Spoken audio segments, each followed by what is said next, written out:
everybody's ready to get their Instagram going. I love it. So a couple of the rules and things like that for virtual CE is you do need to keep your cameras on in order to get CE credit. So make sure you keep the cameras on, and we've got to have participation. That's how the division keeps track, and we know that people are paying attention in class and not just napping, which I can't imagine anybody's going to nap in this class, but just so we can make sure. And always, always, always, like, this is a pretty hands-on class, so have your phones with you. Like, that's probably the only time you'll ever hear an instructor say, please have your phones with you and on during class, because you'll want to dig in and be able to use them. So keep your phones with you. Feel free to unmute at any time and ask questions. Sometimes the chat does not show up when you're presenting, like it's kind of a weird little glitch with Zoom. And so a lot of the time I can't get the chat to open up, but also it facilitates really good conversation. So it's great to ask questions and just kind of jump in, and I don't mind being interrupted and whatever. So it's, I really encourage you to do that. It'll be very helpful for everyone, because I can guarantee if you have the question, someone else does also. Throughout the class, I will be giving out 4 keywords, and I'm going to drop in the chat a couple of times. I'm going to do it once right now. I'm going to get a copy of the link here. This is how you will fill out the form to turn in your keywords and send me your license number and all of that fun stuff so I can get you on the roster. So that is going into the chat now. So make sure you copy and paste that URL into your computer so you've got that. And then I will be turning in the roster probably sometime tomorrow. I usually like to give people about 24 hours to get everything turned in, and then I'll turn in the roster so you can watch for that. Does anybody have questions before we get going? We good? Okay, awesome. All right, well, it's great to see all of you guys on this beautiful Thursday. It's such a nice day outside, so I'm grateful for everybody that's in here with me instead of outside running around, because I know it's such a nice day and it's always tempting to get out the door. So without further ado, let's kick in here. I'm going to share my screen and we'll dig into the slides. My name is Shantel Reitz, if you didn't see that written on the screen, but I am with Integrated Title Services, ITS Title. And my job is Chief Disruption Officer. So basically I just run around and cause problems and somebody else comes behind me and cleans them up. But in all seriousness, my background is actually in marketing and advertising. So when ITS asked me to come and work for them, now I'm coming up on, or I just had my 3rd anniversary. When they first told me about the job, they said, oh, this is so great. You just go and get realtors to go to lunch with you and then they'll come do business with us. And I said, that is the stupidest thing I've ever heard. So I decided instead, after a couple of months of negotiation, I said, I will come and work for you, but I want you to just let me do things my own way. And I really want to add value to people and help them grow their businesses. So I've taken all of my expertise in marketing and advertising that I've gathered over the years. I've worked in print media, I've worked in digital media, and even broadcast media. So I cover everything from newspapers and magazines to all forms of digital advertising. And then I've even done radio and TV. So all of that stuff. I also own my own business. So everything that I teach is things that I've used and done myself and applied in my business. And so I understand what it's like, especially as realtors, when you're wearing all the hats and you're doing all the things for your company. So my job is to help you, to teach you and educate you on the best ways to do it, and maybe some tricks or some easy ways so that you can take care of this for yourself. And then when you're ready to hire it out, you can absolutely take that step and let someone else do it for you, which is a great place to be. So like I said, any questions that you have as we roll through, please, please, please just unmute and throw out your question and we'll open discussion and talk about it. This is meant to be a hands-on class so that you guys can dig into your own Instagram accounts. You can look at things, you can kind of explore around in there and see how it works so you know how to use it the best. So without further ado, let us kick in here. So a couple of the things we're going to be covering today: business versus personal accounts. We're going to look at the dashboard that comes within the app. We'll look at the different tools in the dashboards. We'll talk about placing ads through Instagram. And then we'll dig into some tips and tricks that I have talking about content. We'll talk about influencers and hashtags and all of that good stuff. And then even some of the apps that I like to use in conjunction with Instagram to get the best aesthetics to my feed and my posts and videos and all of that stuff. So that being said, I also will throw in here, because I work for a title company, I need to drop this little disclaimer in here. As a title producer, you cannot pay me to like, share, or comment on your post for social media. I cannot pay you to like, share, or comment on your post for social media, but I am happy to do so. If you need help, I'm happy to help you promote things. I'm happy to help share your stuff or whatever you need. You just have to let me know. We just cannot exchange money to do so. So there you have it. Okay, so let's talk about business versus personal. As far as Instagram goes, there's not a huge difference as far as what you're allowed to do or not allowed to do on business versus personal. Instagram has vowed that they want to keep that feel within the platform, because there's so many good people out there that are great at producing awesome content, that they really, there's not a ton of difference as far as like traffic and things like that if you have a business account versus personal. It's not like Facebook, where with Facebook, your business pages get 0 organic reach. That's not that way at all. This is very different. So it's all about the content you put out. So I think we'll go through the different tools that are available when you have a business profile. And once you see them, I think if you don't have a business profile now, I think you'll probably want to switch over to have one, just so that you have the insights and analytics. So with the different pages that I run, even my personal page, what would be considered my personal page, is actually set up as a business account so that I can get those different insights and analytics, and it's very, very helpful. So that being said, pros of switching over to a business account. So if you don't have one, I'm going to walk you through how to set this up right now. So again, have your phones out. You want to open up into Instagram and click your own little face that's in the bottom right corner of your phone. Once you're on that page, when you look at your menu, if you're unsure if yours is a business account or a personal account, the easiest way to tell is if you can see the word promotions in the middle of your screen. If it says promotions, that means you're a business profile. If it does not say promotions, you are not a business profile. So if you want to switch one, what you're going to do is click the 3 little lines in the top right-hand corner of that page. Once you get into there, you're going to click settings. It's at the very top of the list. Once you are in settings, you're going to scroll down. It's almost to the bottom of the list, but it says account. And once you're in there, you're going to scroll all the way down to the bottom in blue letters. It should say switch to a creator account or switch to a professional account, something to that effect. So once you do that, you can switch your account type, and it will walk you through the steps of setting up your business profile. Most people that don't have like a brick and mortar store are going to set up as, I think it's creator is what you want. And it'll just ask you a few questions and walk you through the setup.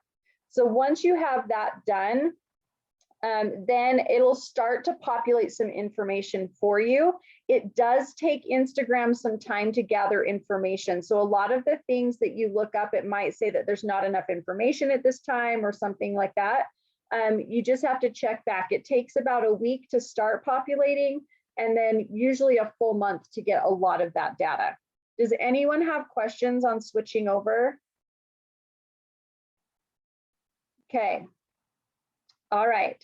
So a couple of benefits to having a business profile. First of all, followers can click right on buttons on your homepage to get in contact with you, and you can choose what those are. You can have maps on there, you can have your phone there, email, whatever that is, so people can connect with you immediately, which is fantastic. Business profiles allow you to publish ads on Instagram without needing to use the Facebook advertising tools. So you can actually do ads straight from Instagram. There's some pros and cons to that, but again, that is not available at all if you have a personal profile. That's where that promotions comes in. There's a whole bunch of analytics and tools we'll dive into. And then once you've unlocked all those free perks, we'll talk about how to understand and track those metrics so that you can use them to understand your audience. Some of those metrics or some of those tools that you'll see are not all that different from Facebook. And you've probably noticed the last couple of months, Facebook is starting to actually merge a lot of the business tools between Facebook and Instagram. So you actually have both sets of analytics in one place. So there's a lot of stuff that there's cross information sharing there. But you can view statistics like impressions, engagement data. You can get breakdown on your demographics of your clients. So like followers, information on their age, gender, like all sorts of different information that we'll dive into. You can even get very specific information on individual posts or stories. So it's not even just general information. You can get really specific with it. And all of these tools are free. And once you start to use them and understand, you get to see what's going on with your content and how people are interacting with your content. And that helps you to build better content in the future that more people are going to interact with. So that's kind of the general idea, is that once we understand that, we can start to cater our content to our audience so they engage with us more and more. Okay. Some of the metrics we're going to be looking at when we dive into the insights here is we'll talk about growth rate. So we can see what kind of activity our pages and our content is getting. We can look at engagement rates. So this is going to be things like likes, comments, shares, saves, those kinds of things that Instagram will track for us. You can also find out like the average engagement percentage of your total followers, as well as like each post. There's a bunch of information. The biggest thing I want to point out for you here is at the bottom under the metrics, it says the average CTR on Instagram is 0.94%. So CTR stands for click-through rate. And this is a metric used in all digital media tracking and advertising. So click-through rate means it's a ratio of impressions, which is how many times your ad was served online versus how many people clicked on it. So it's that ratio percentage. So 0.94 is actually a very, very good click-through rate for general digital advertising. Typically, a good click-through rate is actually 0.07 to 0.09. So Instagram does very, very well. It's got a very high click-through rate. And a lot of that has to do with the fact that it's, if advertisers are doing it correctly, the photos and the videos that they're using feel more organic, so people are more likely to interact with them. And so it does very well. People are very engaged on Instagram, and people are buying and shopping on Instagram, which is also awesome. So kind of keep that in mind. Okay, so let's get into your analytics dashboard. So the first time you open this up, like I said, if you just switched over your account, a lot of these metrics are not going to be available yet. It's going to take time to build this up. So when you go back into that menu, so the three little bars at the top right-hand corner, when the menu pulls back up, this time you're looking for insights. It's the third one down, and it looks like, you know, the little bar graph building here. So once you open that up, it's going to click into this menu here, and we're going to be able to get and access a lot of information in this spot. So this is like your hub for all of your reporting. So you'll see this top yellow arrow says accounts reached. So we'll talk about all of these different things. Before we kick into some of these, this is your first keyword. So write this down. Insights is keyword number one. Keyword number one, insights. So make sure you write that down. Okay. Now, as we kick into this, we can click into accounts reached. We're going to go through that. You'll see here, we've got content interactions. We'll talk about that. And then you've also got your audience. So these are all different things we're going to dive into to make sure we understand what we have at our fingertips here with these different reports and what they mean. Okay, so interactions is the first one we're going to talk about. So this here is going to tell you like what your post interactions are. So this is going to compare you to the current week versus the week prior. So you can see how your engagement level is increasing or decreasing based on what you're putting out there, which is really fantastic. So what you'll be able to do as you start to see your engagement increasing, you know that the content that you're putting out is reaching your people. So we're always looking for those increases in our interactions. Now, if you are not super consistent with your social media and your posting, you may see decreases in there, pretty heavy decreases. And that's because you're not posting consistently. So we're always looking for increases and making sure that our posting schedule is definitely consistent. So I love that.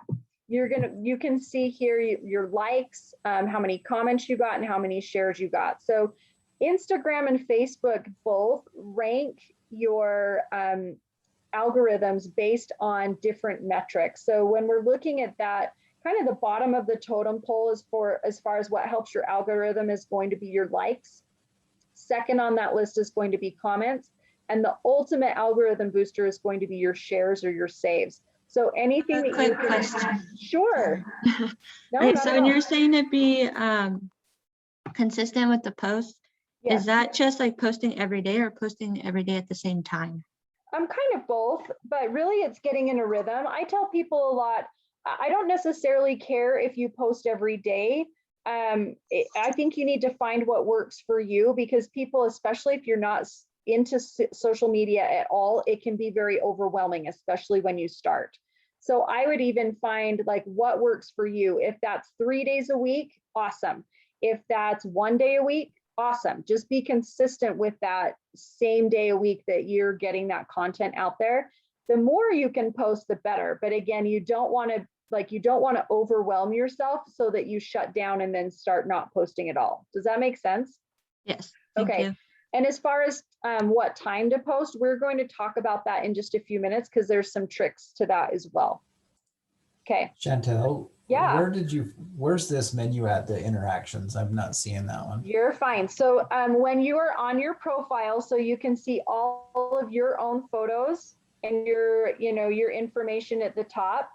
When you click the top 3 lines in very top right-hand corner, that's going to pull up a menu. And once you get to that menu, the 3rd item down says Insights. You want to click Insights, and that's going to take you to the main page that we were at before. So that's going to put you here. Once you're here, okay. So once you're here, I clicked on Content Interactions. This is the first one we're going through. So I just click this little over arrow. Okay. And that pulls us, and that pulls us into where we're at here. Thanks. Cool. Any other questions? Awesome. Sometimes I just throw that in there because it gives me a second to take a drink. Somebody on the chat asked, what's the difference between a creator and a business account? Can we use either one? You can use either one for sure. Where you don't have like a brick and mortar store and you're not necessarily driving traffic to say an e-commerce site or something like that, creator tends to be a little bit more generic for people. But it's not going to make a difference really either way. You can do either one and it's functionally going to be pretty close to the same. Thank you. And I appreciate that because let's see. Okay. We finally got the chat to open up. Got it. So I should be able to see those now. Okay. So once we get here, that's going to tell me my post information. And then you'll see right below that, it says story interactions. So again, that's looking, I can find that same information on my stories that I've posted. And then same with IGTV. So IGTV, I'm not as active on, so you'll see I don't have any posts during that week that it's looking at. But if you have any IGTVs that you've posted during that week, it doesn't mean I've never posted any, it's just talking about that particular week. So it'll break down that for the IGTV as well. Okay. Now, the one thing I will say, Reels, if you've gotten into Reels at all, Reels have their analytics for those are in a little bit different place. And they don't have quite as much information on those. It mostly just tells you your views. But But if you do a reel and you also have it sent as a post, because when you put your reel up, you can have it go to reels and a post, then you'll see that in your post interactions. Does that make sense? Kind of, sort of. Okay. All right. We'll kick in with this. So we talked about story interactions already, and I also mentioned IGTV. So your top post, this is a really great one you can do. If you click top post and click this see all, what this is going to do is actually lay out your posts for you that you've done. And they're not in chronological order, they're actually in order of best performance. So this is a really great way to come in and look at the things you've already posted and see how your different posts are performing. And that gives you some insights on, what type of content you've put out that's doing really well, and versus maybe what's not doing quite as well.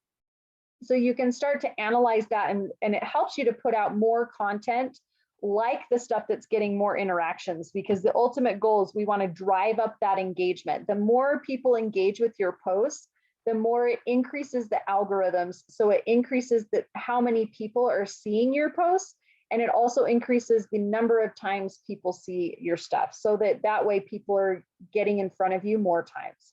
So that's why engagement is super important. And we'll talk about that a lot periodically. Okay, so once you click that see all, and we're coming over here, we're going to start looking at some of our content interactions. So this is if we were going back to that menu again, we have a main list. We're now backing into some of the other things. So content interactions is what we're looking at. So we've got, again, post interactions, story interactions.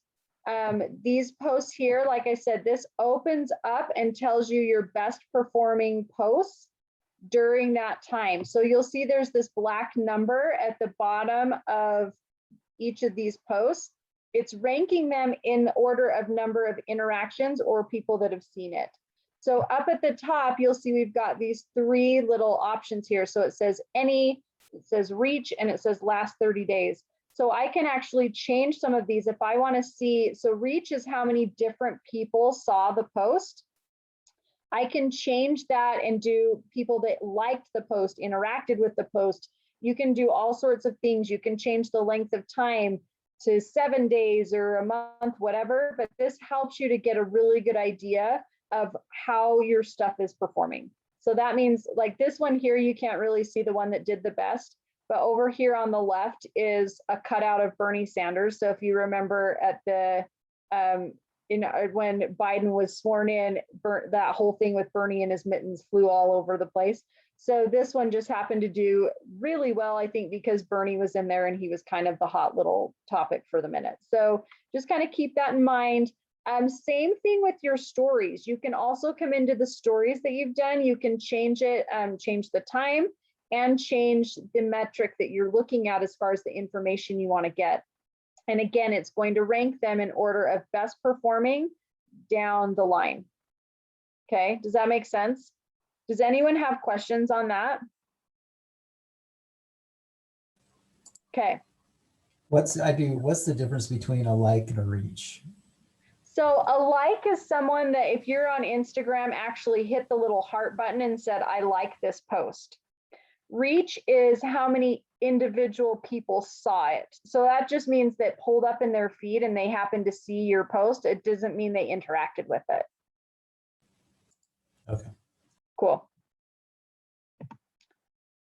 Okay. Well, and I put arrows in here and I already covered those things. So there you go. This will just show you that metric when you drop down that reach button, the different things you can check and see how they're interacting. So you can check how many people emailed you based on seeing that post, how many people asked for directions. You can check impressions, likes, post interactions, like all of these things you can look at for each individual post. It'll rank them for you, which is super helpful. Okay, now let's talk about reach. So this is one of the other tabs. Again, when you back out and come back in, getting some more information. Accounts reached is the number of individual people or accounts that saw your post. You'll also see on the left here, this impressions number.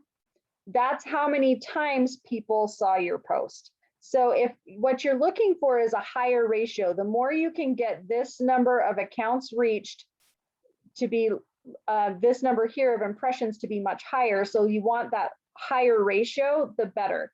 Because what I know is if I'm kind of rounding this out, I know if I reach 700 accounts 7,000 times, on average, each of those accounts saw me 10 times. Does that make sense?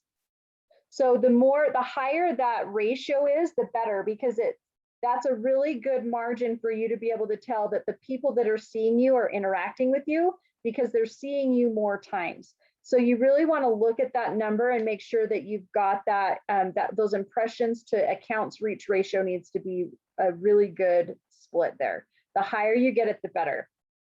Now, this down below is going to tell you what activity they made when they saw your post. So of those people, 54 visited my Instagram profile. I had 6 people click on my website. And I didn't have anyone email me, right? So, and then it goes into directions and calling. And all of these are going to be based on when you set up your account, creator versus business, what are you putting out there and how people are going to interact with you makes a difference on what is shown here. Again, you can come into top posts. So there's a lot of places you can come in and get this top post information and top stories. You'll see it gets repeated in a couple of the insight sections, and so that there's several ways to get there. Okay, does anybody have questions on like the accounts, the reach versus impressions and what that means? Okay, awesome. Okay, now let's talk about audience. There's a lot of really great information in the audience section. So the first thing you're going to see as you open up this section is your follower breakdown.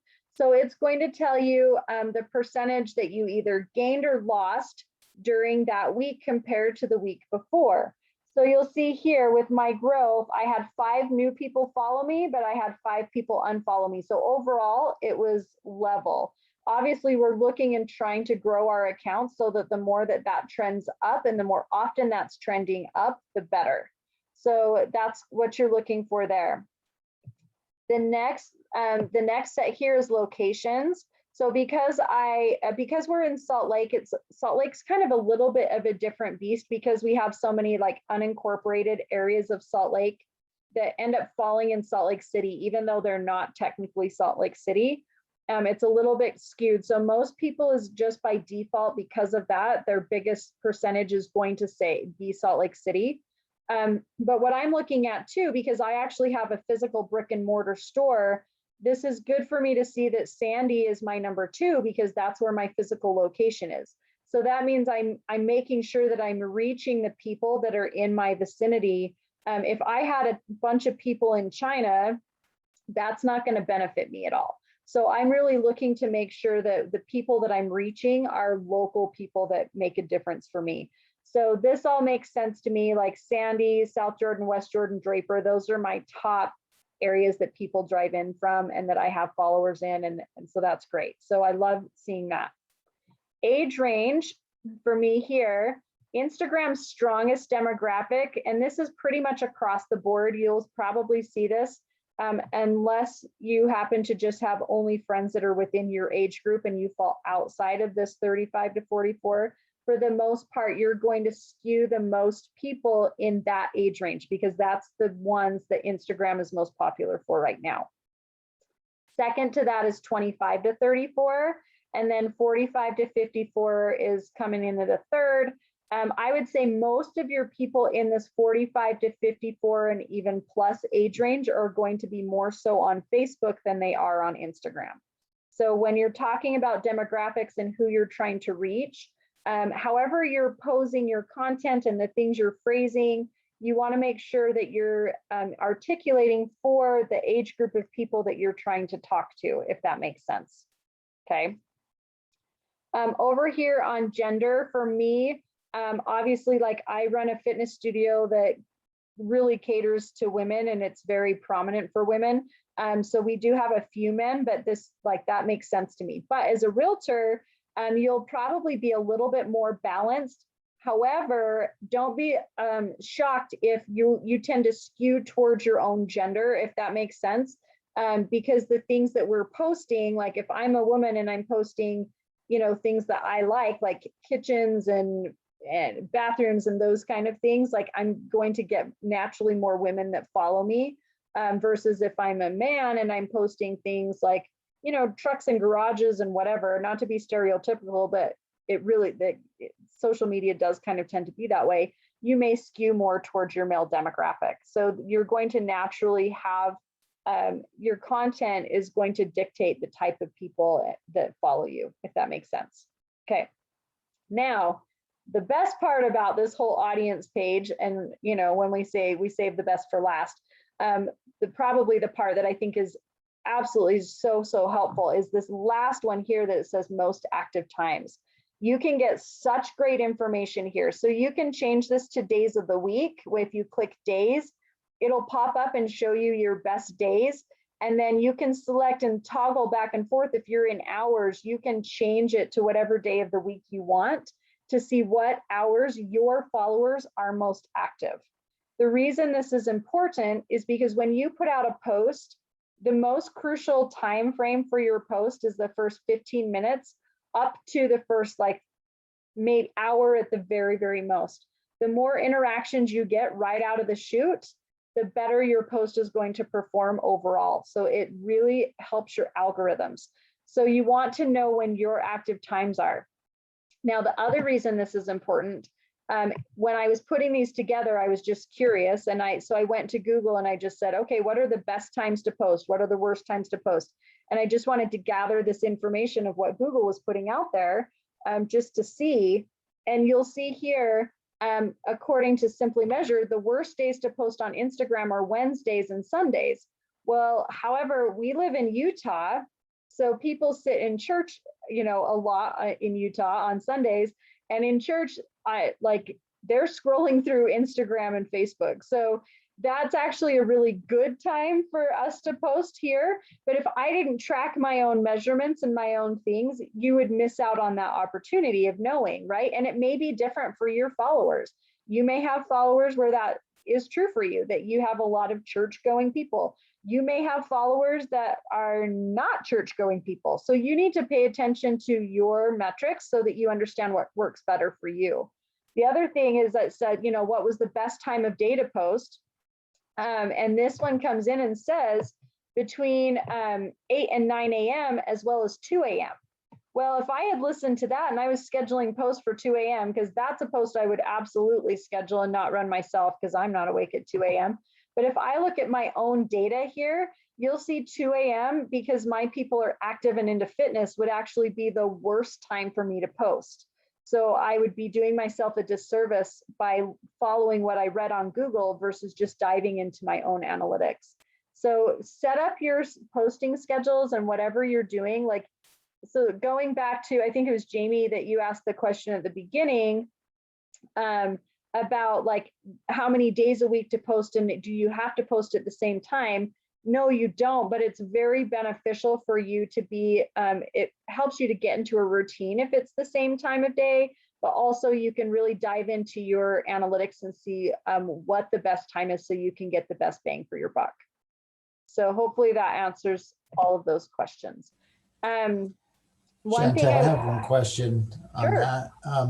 So I'm in that screen, but I don't see all the stuff that you're showing, but because it says that you can learn more about who's following you when you have at least 100 followers. So is that? Yes. Once I have 100 followers, then I'll see those analytics? Yes. So it's got to give them some insights to kind of go off of, and they have to have enough accounts to pull those insights. So that is true. You do need to grow to at least 100 followers, which is pretty easy. Just reach out to people you know and friends and follow them, and they'll follow you back. But once you have those, it'll give you that information. Okay.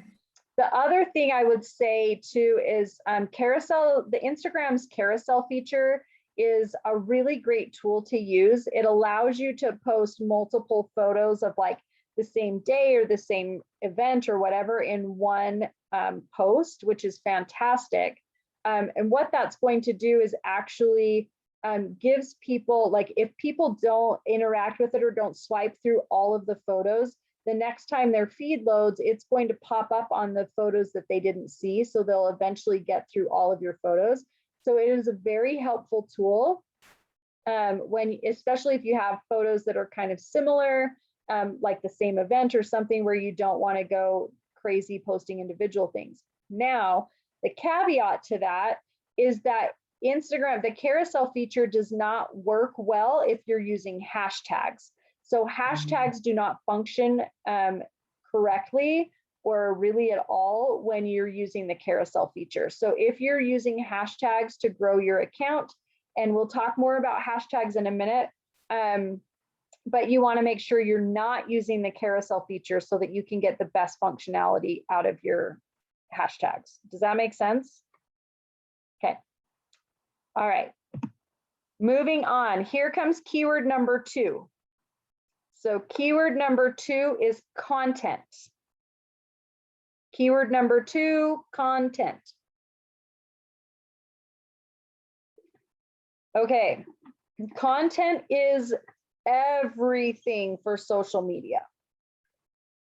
Your content refers to everything involved in your posting. So that's your photos and your videos. It's also whatever you're writing, the copy that you put with these posts, that's all your content.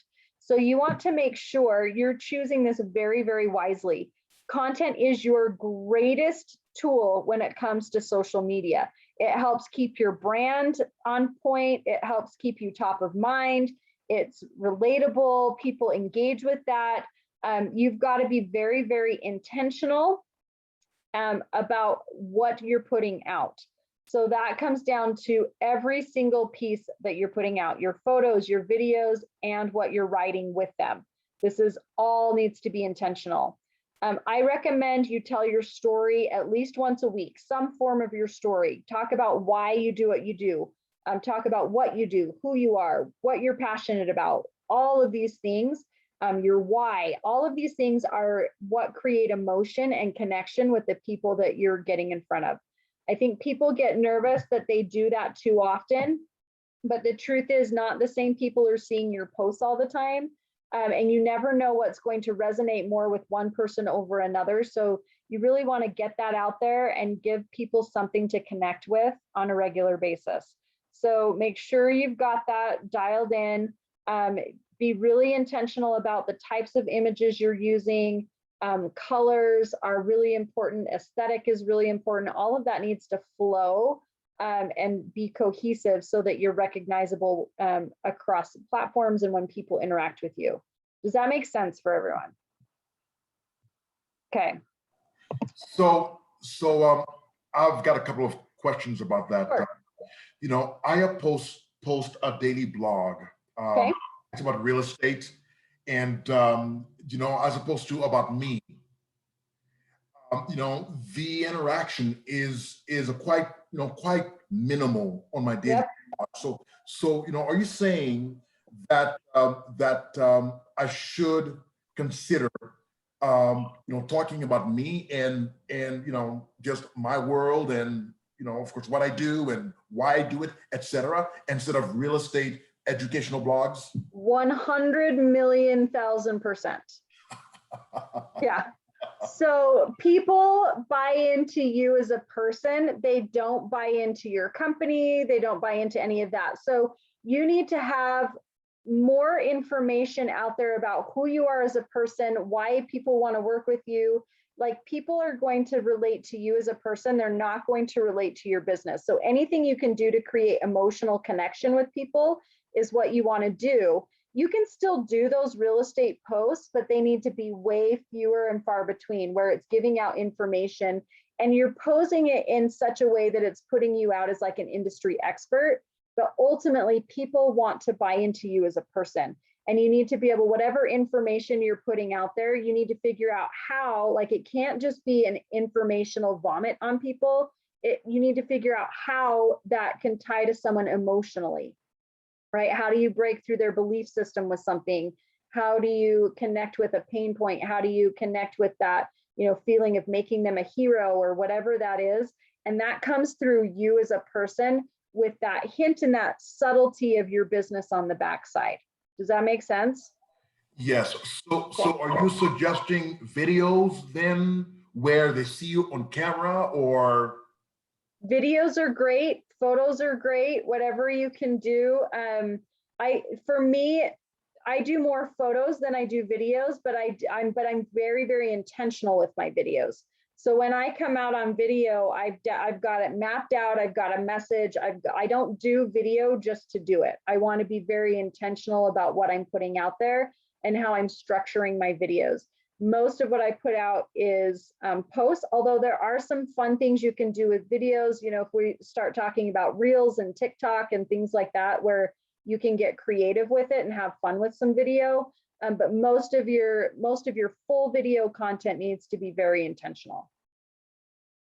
Okay. Any other questions?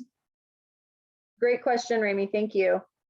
Okay, so a few tips for content. So Instagram especially is one of those places where people want to feel like they're interacting with other people, especially right now where we're still kind of in the midst of this weird COVID stuff, right? Like sometimes we can be out and social and sometimes we can't, and we walk a weird line and we're still really like missing our interaction and connection with people. And I think we've realized how much we actually need connection with people. So Instagram is a great place to do that and to put those kind of messages out there. You just have to be careful and walk that line. Like people don't want to feel like they're being sold to. They don't want to feel like it's information. Like you've got to put yourself in the mind of a consumer and what kind of things would you want to interact with? What's going to draw you in? What do you care about? And most of the time that's going to be that stuff like we were talking about, Rami, where it's that personal stuff. Where it doesn't feel pushy. It's just us talking about who we are and kind of what we do periodically. And really it's about drawing people in and creating an environment that we're attracting people. So it's okay to drop stuff out, but you kind of want to tease it in a way like, oh, by the way, like here I am showing houses and look at this funny thing, right? Like we're tying in our lifestyle to what we're doing with little subtle reminders. And that's the best way to kind of just drop those reminders back to people of what you do without coming off as over the top with it. So you want to kind of, it's kind of got a little bit of a finesse to it. So the great thing though is Instagram, if you do it right, you get tons of engagement with it. People want to be involved. They want to know like what you're doing, and it's just a really great place to be. So hopefully that answers some of those questions. User submitted photos is something fun that you can do periodically if you're struggling for content or you want ideas. You know, I've had realtors do, you know, like whole pumpkin patches or something in the fall. And, you know, as part of that, they would do like dog costume contests. So people could bring their dogs in their costumes and they take pictures of them and then post them out there and people can vote on the pictures for the best dog costume, whatever. Like have some fun with it. You just want to make sure when you're doing something like that, if people are sending you photos, that you're, you know, in control, that it's something that aligns with your brand so that it makes sense and it resonates for people. There's also things you can do using like the repost app where you can use other people's content and then post it to your pages. Just, you know, make sure when you're doing that, you're really keeping branding in mind and it's something that's going to be good for growing your business and not just random things. And also looking at like, at this point, you're looking at the, not just your own influence, but you're really starting to tap into the influence that your followers have so that you're reaching more people. And so if you're strategic about this, it can be very helpful. Okay, let's talk a little bit about Instagram stories. So this is a really fun space that you can be in. You can be a little bit more raw and not so polished in this space. So like the videos can be more on the fly. They don't have to be nicely edited. Same with your photos, but you can really use it to drive up engagement and content. Stories, the last statistics I looked up, and it's been a few months, so I really need to update myself on this because stories have been gaining more and more popularity. But the last time I looked was about 40% of Instagram users participate in stories, which doesn't seem huge, but if you have been in stories and if you are a story watcher, I should say, you know that that's actually really great, because whenever you're in stories, you almost become like a captive audience to whatever's going on in front of you. And it's really easy just to kind of mindlessly just keep scrolling through those stories, because it's almost like a separate feed. People do have a lot more fun there. And so like they kind of get a little more laid back. It's a little bit more raw, like I said, and just kind of not so polished up. And so people really like it. So stories is a great place to be. So we'll kind of dive into this a little bit and talk about it and what this looks like and all sorts of stuff. So stories are different than regular Instagram posts. So when you open up your Instagram, you'll see the circles at the top around, and they have kind of those Instagram colored rings around them. Those are people with new stories. A story is live for 24 hours. But you can save it to your, you'll see down here, there's like a highlights reel. So you can always put them in there after it's been a story, so people can come back and see those. This was developed to compete with Snapchat. So that's why they don't stay around. They do stay longer than Snapchat. And you'll see Instagram's really territorial about the stuff they introduce. Whenever there's another platform that comes out, they try to match it and do something that'll compete to keep people on Instagram. And so far they've been doing a pretty dang good job of it. Their latest thing with Reels is a direct competitor for TikTok, these short videos. Even YouTube, you'll notice now YouTube has YouTube Shorts. So everybody's trying to compete with these short form video things. So that's, Stories is a great place to do that. Same with Reels. Rather than appearing in the newsfeed, like I said, it's in a separate area. You can do a lot of fun things with it. You can do like boomerangs, you can put GIFs on them, interactive stickers. You can do different questions and get people interacting with you, which is great. There's tons of fun filters in there, face filters, like just all sorts of fun things. So people really do have fun with this, and you can use that to your advantage.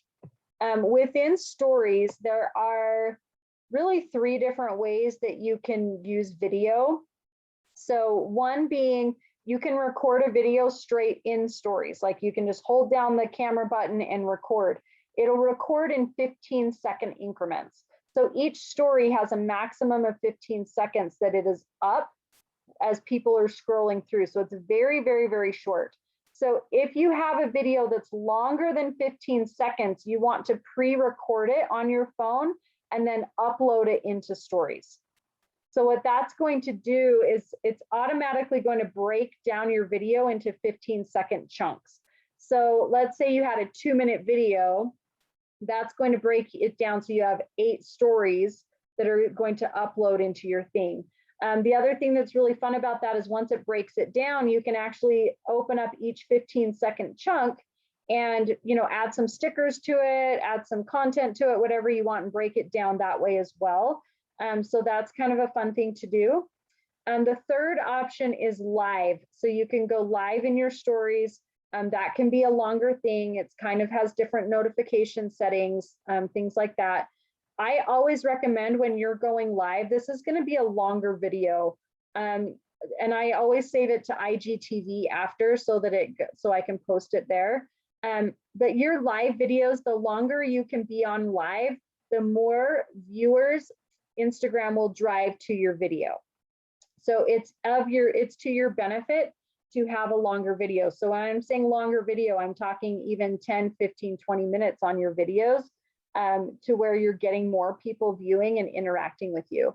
That means that you've really got to have this pre-planned out. There's not many people that can just get on and start talking at random for 20 minutes about who knows whatever your topic is and have it be cohesive and flow and get the information out there you need. So I really recommend that you have it planned out.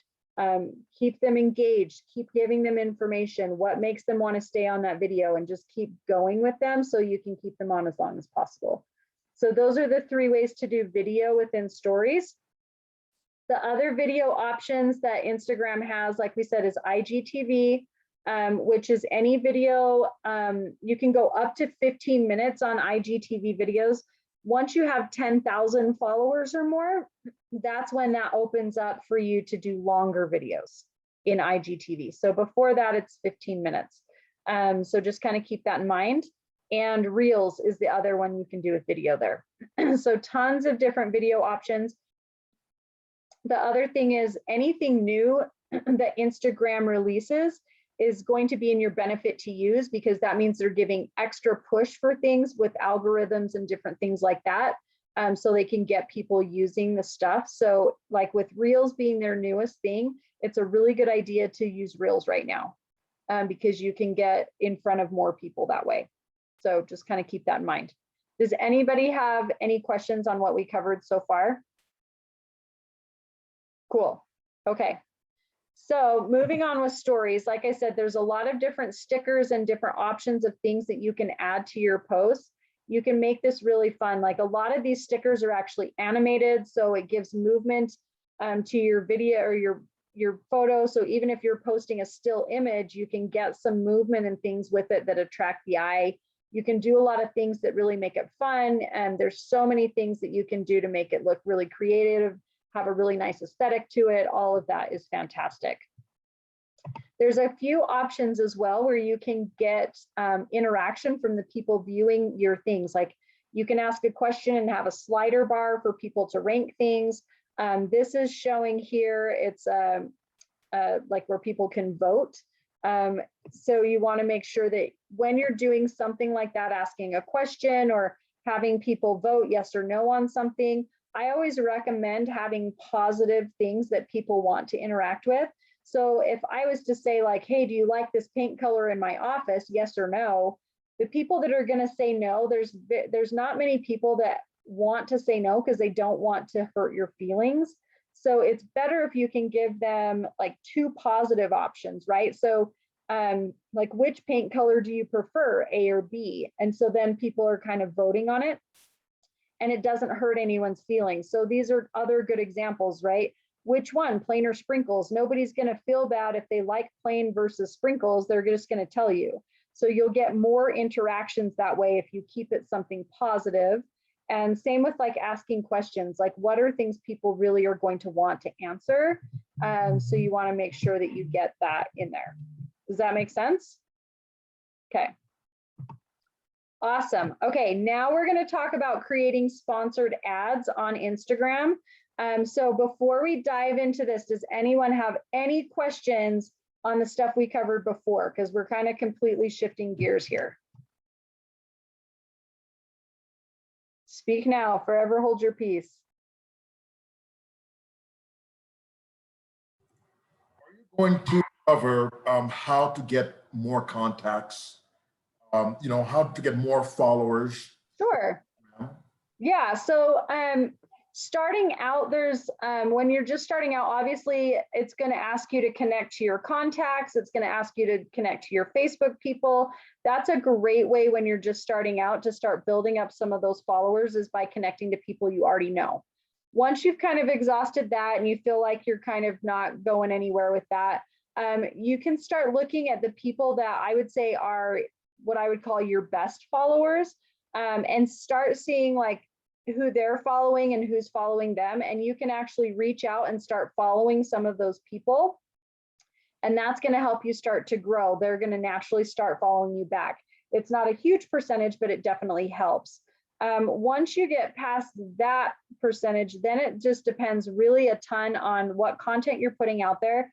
But also there's so many options if you really want to grow a big Instagram account, which I've never really cared about doing because my my studio is local. So I want to really make sure that I'm honing in and getting people that are close to me. But you can actually, there's a lot of things you can do with Pinterest, because Pinterest is actually a search engine that drive traffic to your other platforms.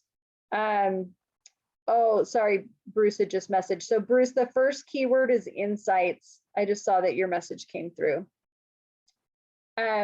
So once you get into that, it's pretty technical. You get into having like a business account on Pinterest, and it's all about using correct keywords and driving people back to your platform and all sorts of things like that. So it gets kind of technical.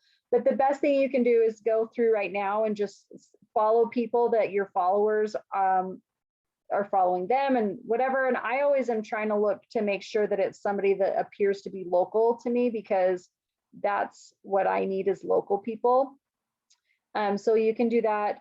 I don't ever recommend, there's ways to pay to get followers, and we'll talk about that a little bit in sponsored ads, but there's a lot of companies out there you can pay to get followers. But a lot of them that wind up following you at that point are bots and fake things, and Instagram does not like it when you do that. And I've had a lot of people that have gotten their account shut down. So you want to kind of watch that stuff. You can always run an ad where you're driving traffic to back to your page. So you're trying to get followers on your page. If you do it directly through Instagram's paid stuff, then that's fine. But you just want to make sure whatever content you're putting out there is relevant for the people that you're trying to get in front of. Does that make sense? Okay. Awesome. All right, so let's talk about creating ads from Instagram.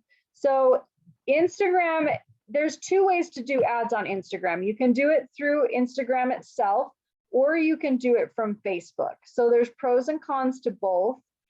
When you're advertising on Instagram, the only thing that you can do when you're doing it directly through Instagram's portal is you can only turn things that you've already posted.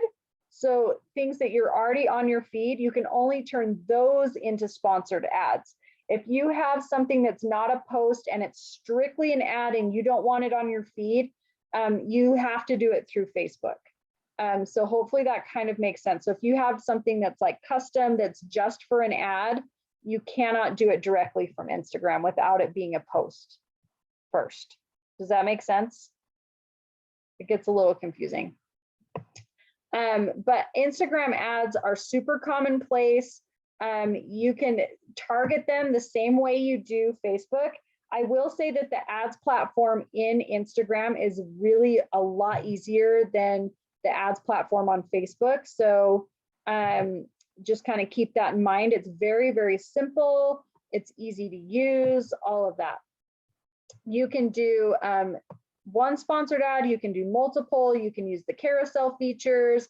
You can even do multiple ads simultaneously. Video works, photos, stories, like all of that is totally fine. It just has to be content that's already on your Instagram. So once you get into the ads platform, you can get in this 100 different ways. I swear, anything that says promotion or boost or promote this or whatever, like it's all going to take you to the same place. So you can get here a million different ways. Once you're in here, it's going to default to one of your top posts. Like it's going to say like, hey, this one did really well. It's kind of trying to nudge you into using that top post. If you don't want to use that top post, you come here to choose a post, and then it's going to open up for you all of your posts that you've done in the last however long. You can scroll through it and see all the things. So at that point, you come through and select the one that you want to use. Okay, so you'll see there are no other options here to upload anything, to change anything. It's only what you've got, what you already have in your posts. Once you get through this, then you're going to go in and select where you want to send people. So if you're trying to grow your profile, you would want to send people to your profile. If you are trying to market a listing, or maybe you've got an offer on your web page or whatever, you want to send people to your website. I also love direct messages is such a great option because it allows you to start conversations with people and you can move them through your sales funnel more quickly. So those are all three really great options. For demonstration purposes today, I'm going to show you the ones on website just because there's a little bit more that goes through like doing the URL and that kind of thing, which is not a huge deal, but that's the one we're going to walk through for now. So once you select it, you've selected the website, then you're going to move forward. It's going to default here to your whatever your main URL is that you set for your page. You can change this if you arrow over and you can update that. So I always recommend when you're running ads to send them to a specific landing page that's relevant to your ad. If you send them to your main website regularly, like they're going to leave because they're not getting the information that they want right out of the chute. people have such a small attention span right now that we have to be able to capture them the second they get there. And so if we send them to a main page and they have to look for the information they want, they'll just leave, they'll be gone. So I always make custom landing pages and send people directly where I want them to. And then once they get through that, then they can branch out and look at the rest of the website. So just kind of keep that in mind. Your next thing is going to be defining your audience. So here as real estate agents, when you're marketing for housing and things like that, you will need to do this drop down and select housing. And that is going to set you up so that you're not going to get into trouble by doing things you're not supposed to that go against the fair housing and discrimination things. So make sure that you select that. You can also do like automatic and have Instagram target people like your followers. So if you're trying to grow your page, that is a great way to go, because Instagram's going to go out there and find people that are similar to the people already following you, which makes a lot of sense. So that's a fantastic way to go. Or you can go through and create your own ad. So you can actually come through and target different things based on what you're putting out there. Just be careful with that. Make sure if it's a listing, you do not do this. But if you have an event you're trying to promote, or maybe a program or something, there's some ways around that you can come in and create your own.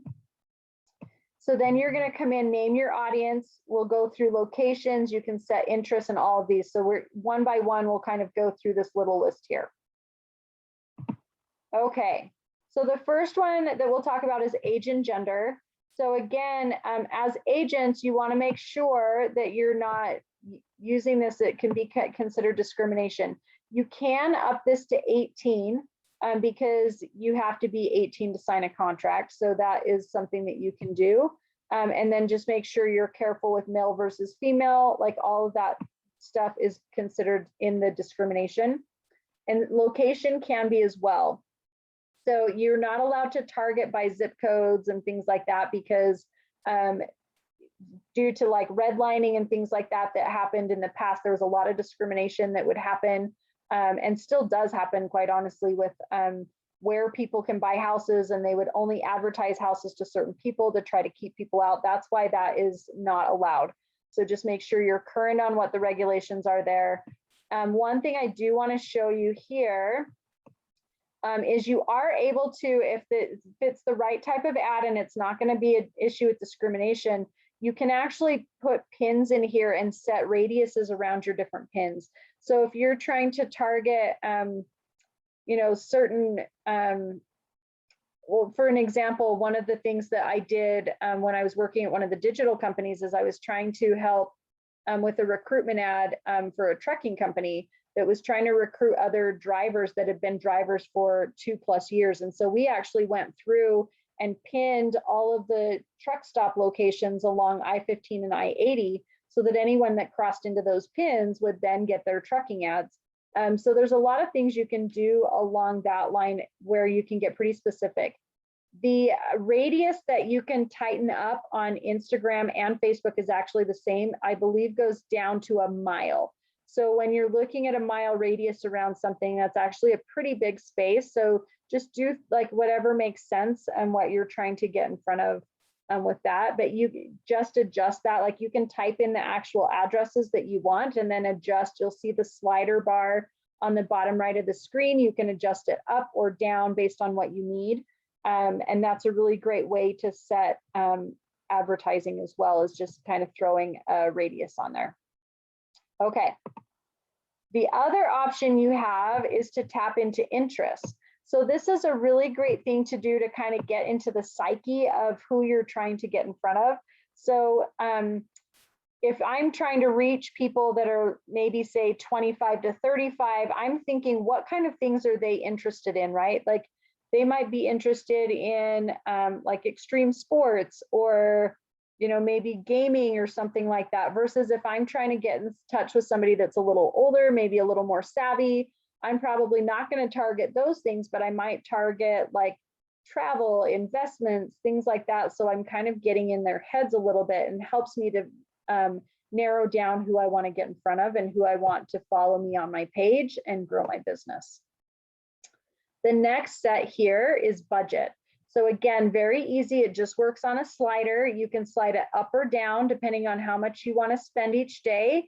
And then you set how long you want that ad to run. So you can run it for a couple days, you can run it for a week or whatever, and you get to determine how much you're spending here.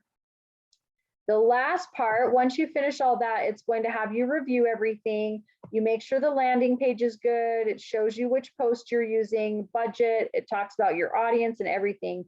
And then you're ready to go. Now, one thing I do want to say here is with payment, this does pull payment information from Facebook. So you want to make sure there's a couple of settings on Facebook that can actually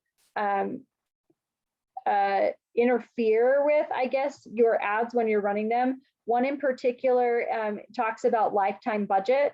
There's 2 places to set your lifetime budget in your Facebook settings, and most people think it means per ad, or they think they're setting a budget for one ad, and sometimes they're in the wrong spot and they're actually setting it for their whole account.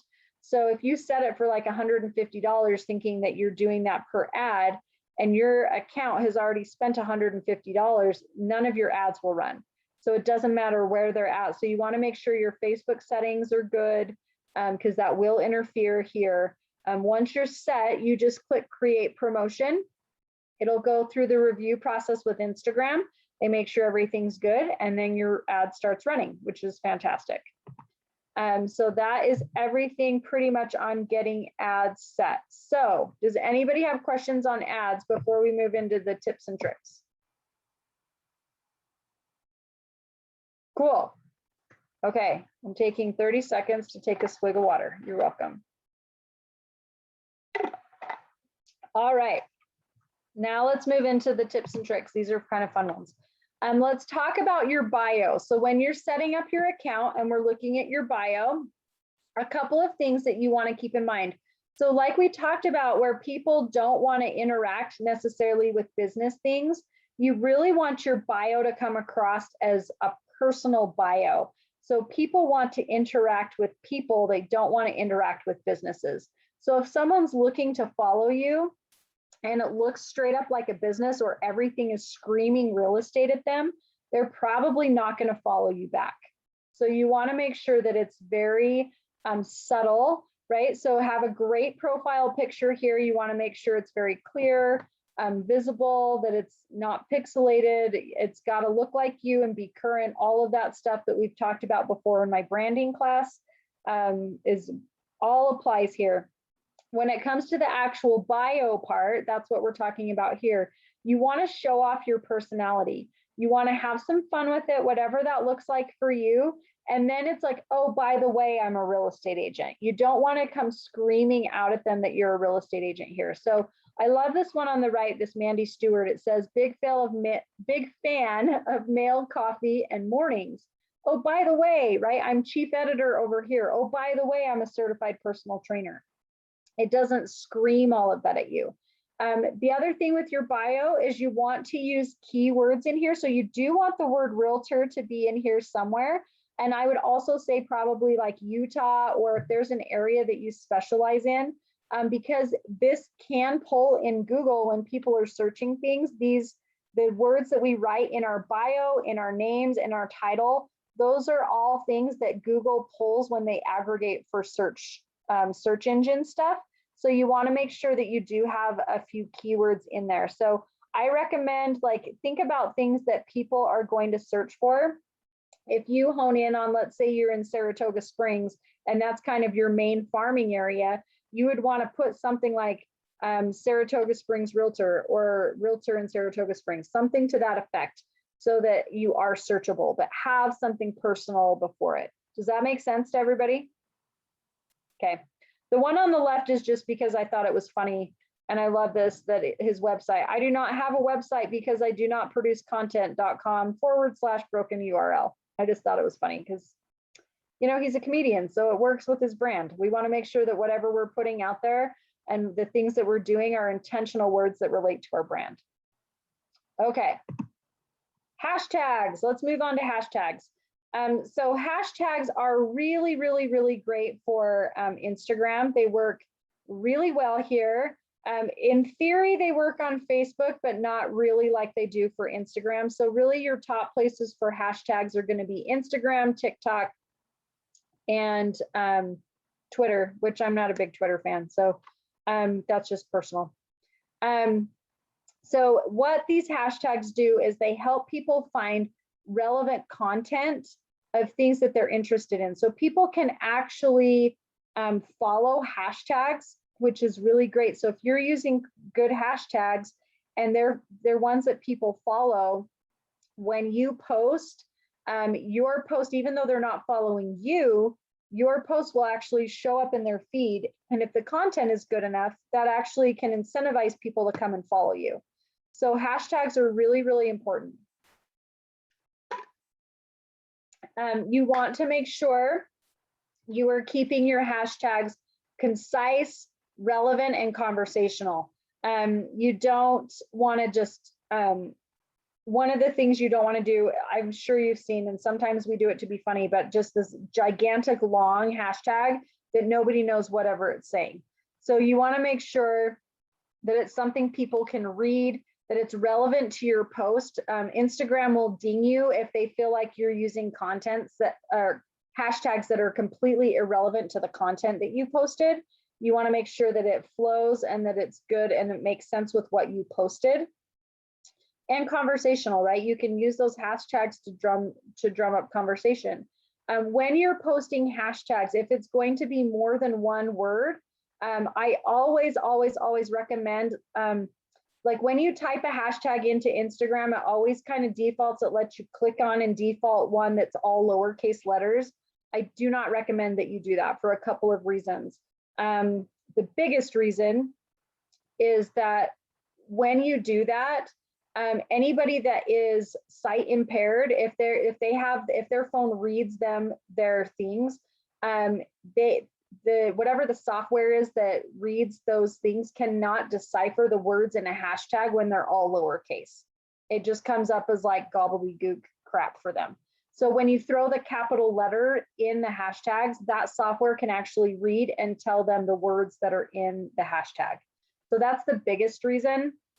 The second reason is for anyone reading them, it's much easier to read and to figure out what you're saying when those hashtags have the capital letters. Like, I don't know if you guys have seen this thing going around, but it keeps cracking me up. But people are using this hashtag like who remembers something, and people without the capital letters, people are reading poor members instead of who remembers. So it's like that, like, right, like you got to think about that kind of stuff. So throw people out a solid, let them be able to read what you're putting out there and not get yourself into trouble by throwing out the word whore on your thing, right? Like, just there's a lot of reasons, but throw those capital letters in, it'll help everyone, and then hopefully you won't look like an idiot. So spaces and punctuation marks do not work in hashtags. So like there's a hashtag I use all the time because I think it's hilarious, but I use don't be a Richard. If I use an apostrophe in don't, then it's going to be hashtag Dawn. It dies at the apostrophe. So anything else after that is irrelevant. If you put a space in there, so if I did like don't or without the apostrophe, but I spaced out my words, it would end at that hashtag, right? So you want to make sure your hashtag would end at that first word. So if you're using multiple words, they need to be all together, no spaces. And then you want to make sure this says don't use too many hashtags in one tweet or post. I will say this is one of those things that Instagram really changes all the time. Sometimes they want you to use all 30 hashtags that they have open to you, and then 5 minutes later, they'll change it and you do better if you only have 5 or 6. Sometimes it's 10 to 15. So I would say just play with the number of hashtags that you're using on a regular basis and see what's working for you. And if something stops working, then try something else and change it up a little bit, because that's one of the things that Instagram does do to try to continually mess with the algorithm. They don't want people really figuring it out, so they change it up all the time. just kind of keep that in mind. A little trick that I do with my hashtags is I actually keep in my notes in my phone, I have different categories of hashtags, and I do some research and I just have them, and I keep them in my notes in my phone so that depending on what the topic of my post is, I can go into my notes and pull out hashtags I've already researched and add them to my post very easily instead of trying to figure that out every time I'm posting. Does that make sense? Okay. All right. A couple of other things. This is another thing that kind of goes back and forth with people. Once you have your list of hashtags compiled, it really is not going to affect the functionality of the hashtags if it's in the actual post itself or if you throw it in the comments. So don't worry about that. Some people like to keep them off because they don't want to ruin the aesthetic of their post. They want to keep them separate. Another trick people will do is kind of space them down away from the post, so it kind of indicates to your readers that they can stop reading, because if the hashtags are not conversational or part of the post, there's no reason for them to read through all of them. So you're kind of signaling them that, like, okay, you don't need to read any further. Instagram does allow up to 30 hashtags. And like I said, currently there's no penalty for using all 30, but again, that changes constantly. So just make sure that you are keeping tabs on that and try different things. If stuff is suddenly out of nowhere not working for you anymore, change it up. Like I said earlier, do not use the carousel feature if you're looking for hashtag engagement. Use a single image or video only. The hashtags will not work effectively if you have more than one image on the thing. And then I always recommend creating a branded hashtag, 2 or 3 branded hashtags that you're using, your clients can use. It helps start getting you recognized out and about when you're sharing your closings and different things, or maybe you're out looking for homes, whatever that is. If your people are posting, ask them to use your hashtags. It'll help you increase your reach. So that's what I have to say about that. Does anybody have any hashtag questions before we move on? Cool. So that's actually going to be your keyword number 3 is hashtags. Keyword 3 is hashtags.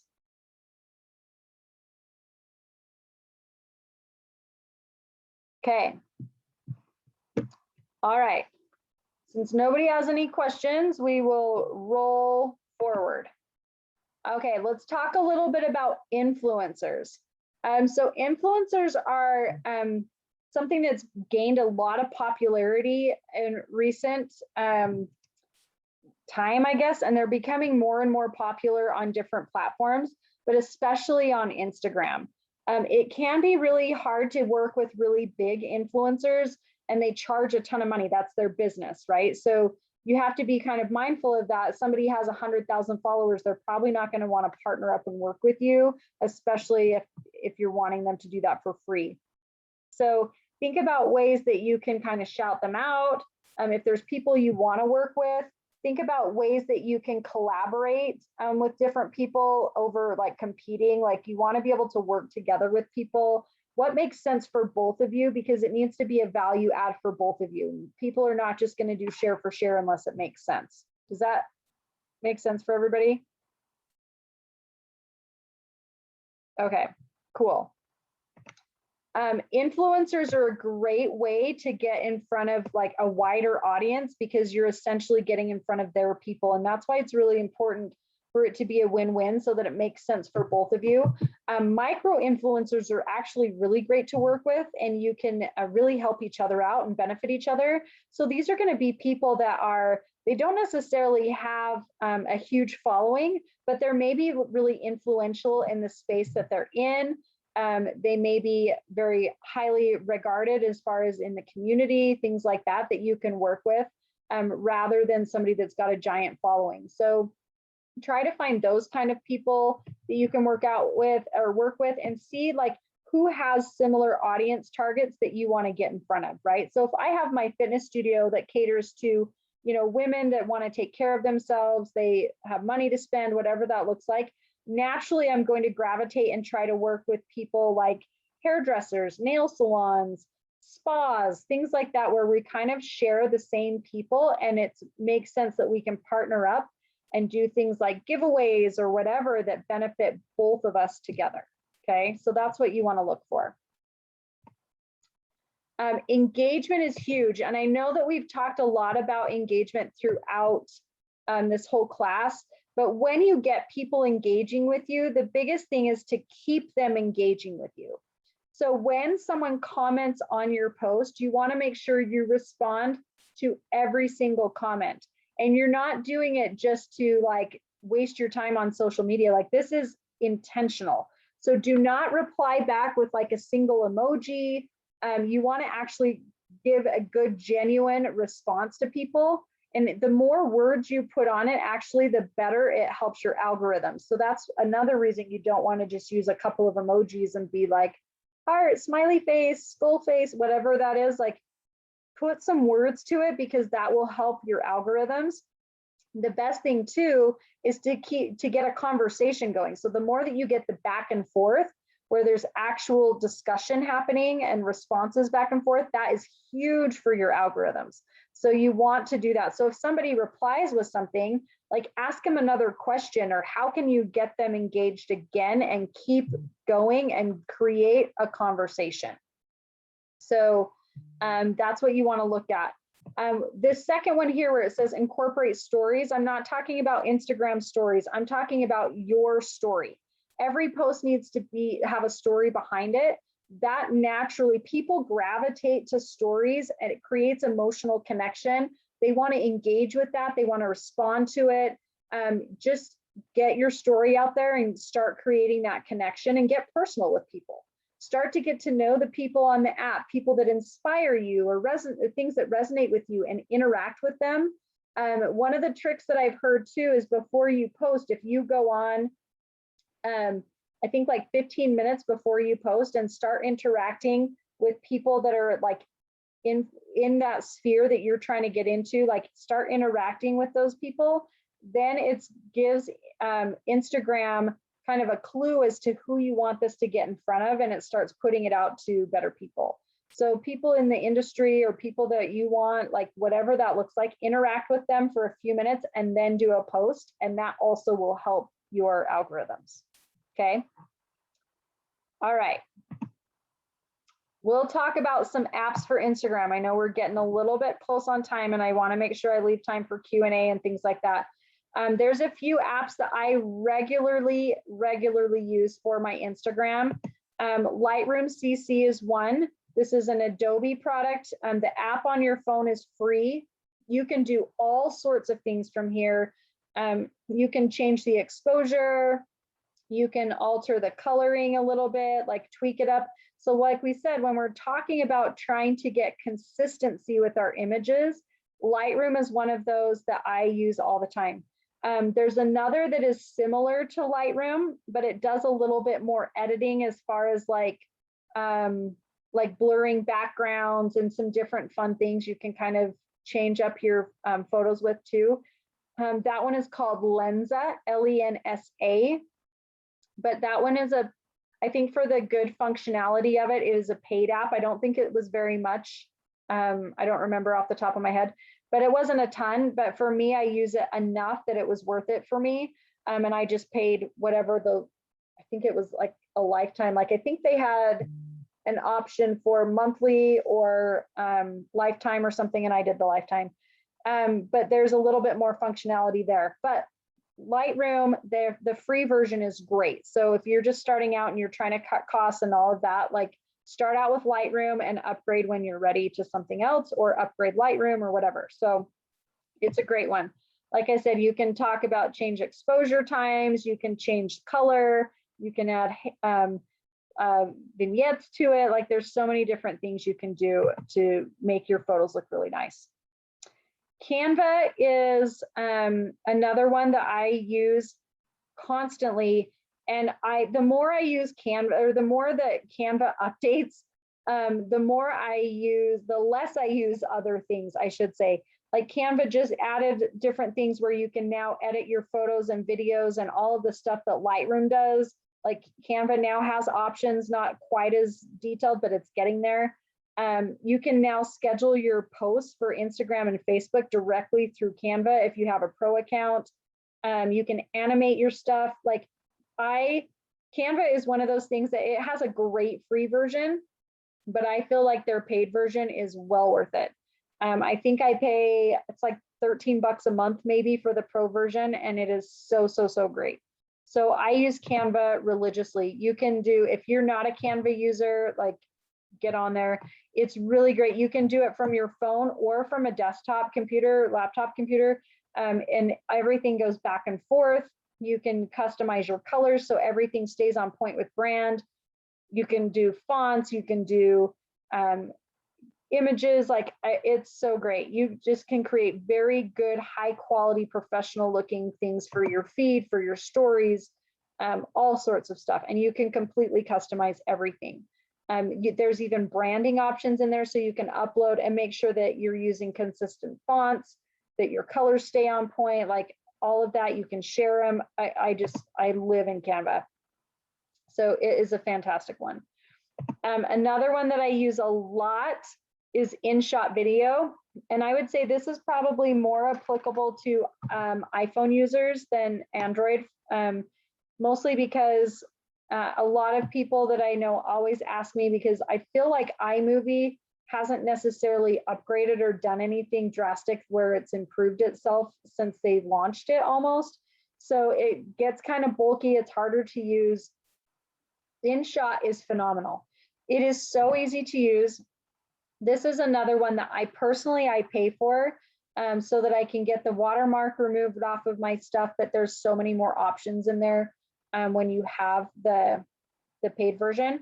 But it's really great. You can drop photos in here, you can drop videos in here, you can create slideshows, you can adjust speed, you can adjust, like you can take out the sound from your video and add music to it. Like there's so many things in here. I use this all the time, especially when we're talking about Reels and TikTok. This is very great to come in and quickly edit what I'm trying to put out there. So I love this one. Use it all the time. Can you add your own watermark to it? Let me think. I think you can. I've never done it, but I'm pretty sure you can.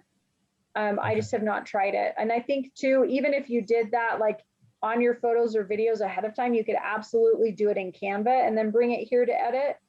There's a lot of ways that you can add those. Okay. And then that's it. So fourth keyword here is ITS title. ITS title. Number 4.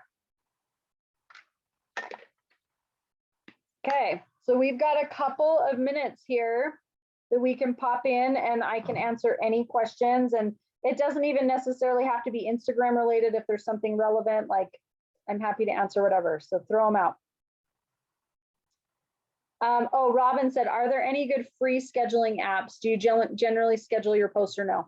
So that's a really good question. So Later is the best one to use for Instagram and Facebook because they're actually partnered with Instagram and Facebook. A lot of the other third-party ones you'll see like CoSchedule, Hootsuite, some of those, they'll actually ding your algorithms when you use a third-party poster because they know that it's not you posting, which there's pros and cons to that, right? Like if you can get it all set up and at least you're posting, sometimes it's like, who the heck cares, right? At least it's getting out there and you can get that done. But on the flip side, Later is great. And I think Later is free if you have just one business account. Where I have multiple business accounts, it's not free for me, but it's still not expensive either. So that's a great one. And again, like I said, what I do for myself is I have a content calendar and I sit down. Sundays tends to be a good day for me, and I'll sit down and I map out exactly what I'm posting for the week. I also prepare myself ahead of time. So usually around like October, November of the year prior, I will actually map out my content themes for the whole next year. So I kind of have an idea of what I'm doing. And then each week I kind of, I'll go in and kind of do the nitty gritty, like actual post and get those ready and geared up to put out. There's also an app called Preview. I couldn't think of the name for a second. That'll let you line them up and get everything set. And then it'll actually just send you a notification when it's time for you to post. So you can actually then go in and post it yourself so it doesn't ding you for the third party stuff. But it's great because, you know, both Later and Preview, they'll let you map out your Instagram feed so you can see how everything's going to look together, make sure that the order is good, however you want, and they're great. So hopefully that answers your question there. Cool. Anything else? Awesome. Well, what I'm going to do here, I want to make sure, because there was a few people that popped on after we started the class and they will not get the chat feed. So I'm going to copy right now and paste that Google link back in the chat again, so everyone has it. So this is for the roster. So make sure you now take this Google link and get that roster. And then I'm also going to pull up really fast, if you guys would like to work with me, or if you just want some additional guidance, I'm happy to do that. I work with people in 30-minute sessions here. So I'm just pulling up my calendar link so I can send that to you guys and you can actually just book time with me. So copying this link. And let's see. Oh, Robin, I see this other question that you said. Is there any value to using emojis in your profile, or is it just personal preference? It's kind of personal preference, but it's one of those things, again, that is an appearance thing. It kind of takes a little bit of the professional edge off, so people feel like they're interacting more with a person and not necessarily just a straight up business person. But the caveat to that is, if that's not you and your brand, like, don't do it just to do it. So if you are the type of person, like I joke, a lot of you guys that are with Presidio know Steve Perry in your office. Like he has the nickname Suit Guy, right? So if Steve, like, that might be out of character for him. So I would probably say no for that. But if it's in your branding, then absolutely. Does that make sense?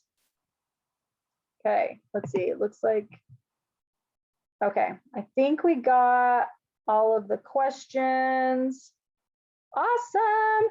So hopefully this was helpful for you guys. And like I said, the calendar invite is in there. You're welcome to book some time with me. I'm happy to help you guys out if you want some one-on-one help. And make sure you also copy that link for the roster so I can make sure you guys get your CE credits. Okay. Thank you. It's wonderful. Good. You guys are amazing. That was great. Thank you. You are sure welcome. Thank you. You betcha. You guys have an awesome Thursday. Thanks. You too.